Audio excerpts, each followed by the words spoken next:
যদি আমরা তাওয়াক্কুল করতে পারি, ভরসা করার মতো করতে পারি, আল্লাহ রাসূল সাল্লাল্লাহু আলাইহি ওয়াসাল্লাম হাদিসের মধ্যে বলছেন, যদি বান্দা তাওয়াক্কুল করার মতো করতে পারে, তাহলে আল্লাহ রাব্বুল আলামিন তার রিজিকের ব্যবস্থা করে দেবেন পাখিদের মতো।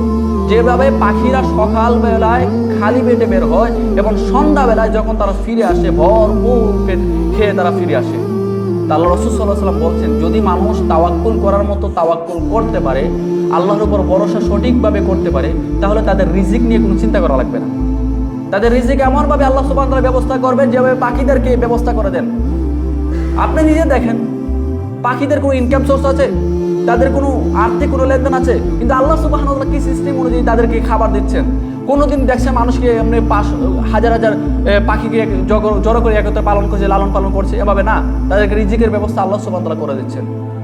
আল্লাহ সুবহানাহু ওয়া তাআলা প্রত্যেকটা পানির রিজিকের ব্যবস্থা করে দিচ্ছেন। আপনি কয়টা পানির রিজিকের ব্যবস্থা করেন? আপনি তো নিজের রিজিকের ব্যবস্থা নিজেই করতে পারেন, এই নিয়ে হতাশ নিরাশ হয়ে যান। পৃথিবীতে কত ধরনের প্রাণী আছে, বিজ্ঞানীরা তাও আজ হিসাব করে শেষ করতে পারছে না। আপনি একটু চিন্তা করে দেখেন, সমুদ্রের নিচে যে তিমির থাকে, সেই তিমির যে পরিমাণ টন টন খাবার খায় প্রতিদিন, সে পরিমাণ খাবার খেয়ে দেন, তাও তো একটা তিমিকে না, কত কত তিমি যে আছে তার হিসাব নেই। আল্লাহ সুবহানাহু ওয়া তাআলা সেগুলোকে তো বক্ষণ করান, সেগুলোকে তো বাঁচিয়ে রাখেন, তাও একটা তিমি 1 বছর 2 বছর 3 বছর বাঁচে না, 100 বছর 150 বছর বাঁচে। এখন দেখেন আল্লাহ রাব্বুল আলামিন এর চিন্তা ধারণা কতটুকু। আল্লাহ রাব্বুল আলামিন যদি তাদেরকে রিজিকের ব্যবস্থা করে দিতে পারেন শুধু তাওয়াক্কুলের জন্য, তাহলে আমরা কেন নিজের রিজিক নিয়ে হতাশ হব? নিজে যখন বিপদে পড়ে যাব, অভাব অনটনে পড়ে যাব, কখন আমরা হতাশ হয়ে আমরা ফিরবো? তখন আমাদের হতাশ হওয়ার কোনো প্রয়োজন নেই।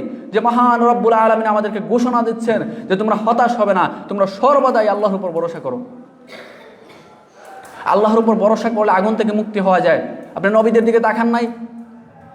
আল্লাহর উপর ভরসার মাধ্যমে রাসূল সাল্লাল্লাহু আলাইহি ওয়াসাল্লাম তার জীবনটা কিভাবে পরিচালনা করেছিলেন। প্রত্যেকটা ক্ষেত্রে ক্ষেত্রে রাসূল সাল্লাল্লাহু আলাইহি ওয়াসাল্লাম আল্লাহর উপর ভরসা করেছেন। আর আল্লাহ সুবহানাহু ওয়া তাআলা চান তার বান্দা তার